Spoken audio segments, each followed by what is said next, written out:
Good morning, Oak Creek. It's Friday. This is Carolyn from the Cromaine Library, and I'm going to talk to you about some of the most amazing books here that have not been getting the attention they deserve.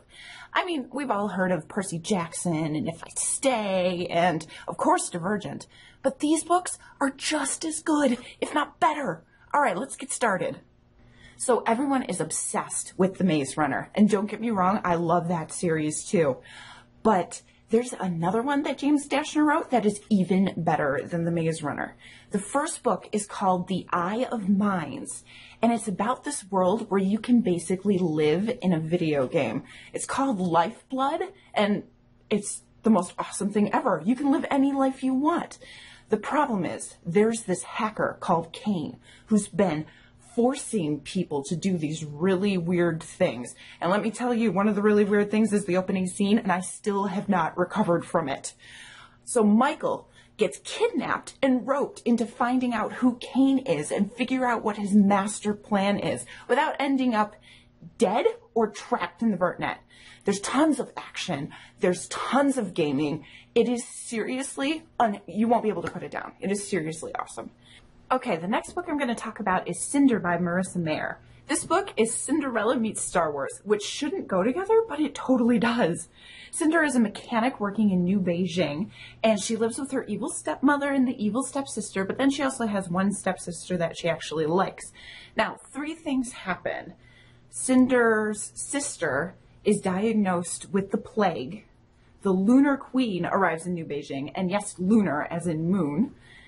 And Cinder stumbles upon a hidden message in the prince's android that could pretty much change her entire life. This book is the perfect blend of fairy tale action, sci-fi, and the rest of the series might be even better than the first one.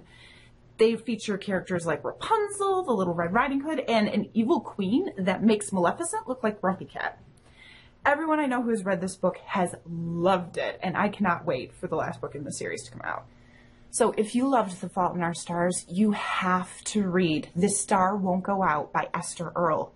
Esther was a nerd fighter, DFTBA, who died of cancer when she was 15. She was also friends with John Green, and he and her family put together this book of all of her journals and her art and these letters from her friends writing about Esther and what an amazing person she was.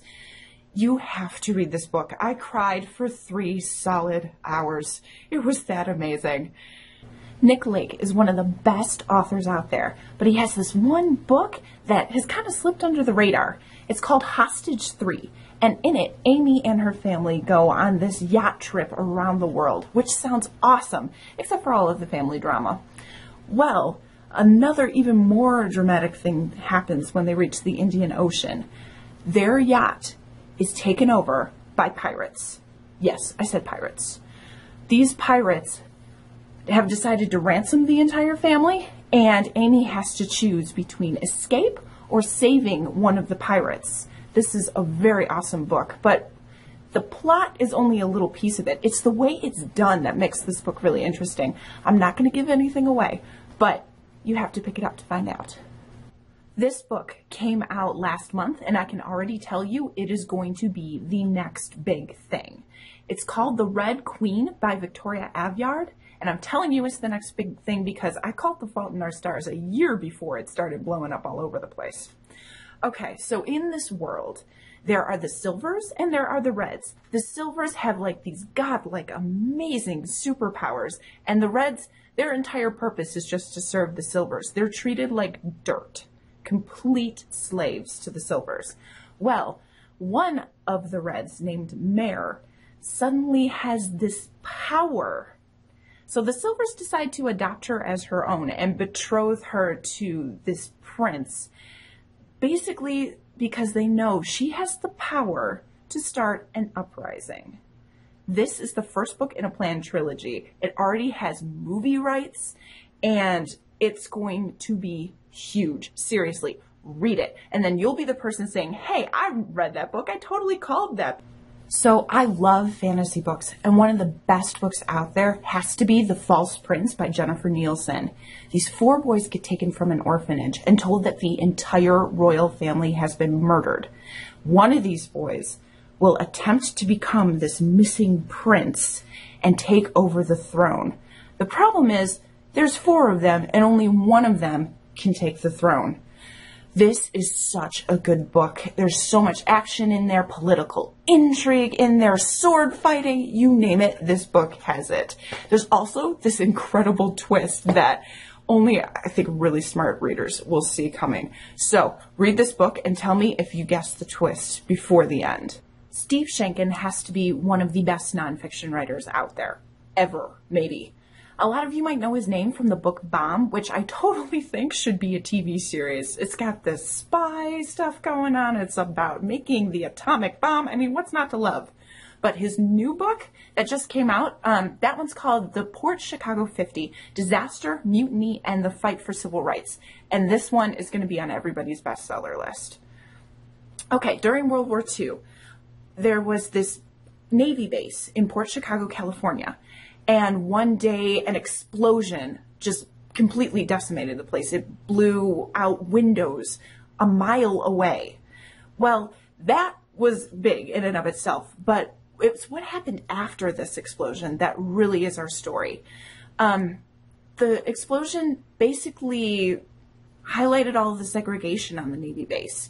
And a lot of the people who were working these very dangerous jobs were Black.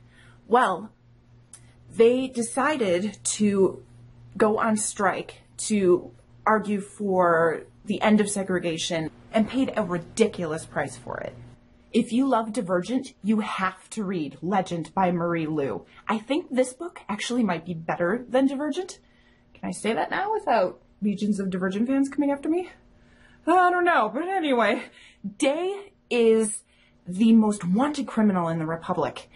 And so far, all he's left behind are fingerprints that are unidentifiable, which is totally confusing to the Republic. But one day, Day leaves a dead body behind after a robbery. Now, this dead body happens to be June's brother, June is the smartest person in the entire Republic, and now she's motivated by revenge and has the backing of the entire Republic to go after Day. This is a smart, action-packed book that will make you want to gobble up the entire series in one sitting. Author Wendy Mass is known for writing some kids stuff, but she has one teen book that I definitely think should be added to this list. It's called Jeremy Fink and the Meaning of Life. Jeremy turns 13, and right before his birthday, he gets this box that's left to him by his father. Now, his father died about 5 years ago, and this box is the thing that he left behind for Jeremy. Now, the box is really cool because it has a lock on each side. So there's 4 locks. The problem is all 4 keys are missing. So Jeremy and his friend Lizzie go on this quest to find all these keys. Now, Lizzie has to be one of the coolest characters I have ever read. She is afraid of nothing and will steal stuff randomly. Well, of course, they get busted sneaking into an office building. They meet some really crazy people, and they have to go on these weird quests in order to find these keys. This is a really fast-moving book that is perfect for anyone who loves realistic fiction. So finally, one of my favorite books has been getting the buzz I think it deserves. It's called The Selection by Kiera Cast, and this book is basically The Hunger Games meets The Bachelor, which I know sounds really weird, but it works. I don't know why. Okay, so this book is set in the future after the U.S. has gone through a couple civil wars, and the entire society is divided into these castes. Well, America gets chosen from a low caste to basically audition to be the queen, and along with 24 other girls has to compete in this broadcast television dating game, basically. Okay, I know it sounds kind of cheesy, but it's actually really, really good. There's some political intrigue going on, there's backstabbing, it's kind of a little bit like America's Next Top Model too, but set in a dystopian future that actually reminds me a lot of Divergent and the Hunger Games. So if you love those books and you like a healthy dose of romance in your books, this is an awesome series. Kara Cass is also doing a lot of stuff online. She's doing fan art things. You can unlock early chapters of her next series. This is an author to watch. Okay, so thanks for watching, and if you didn't like any of the 10 books that I recommended, I have 4,000 more here at the library, so challenge me to find the perfect book for you. I will win. Thanks for watching.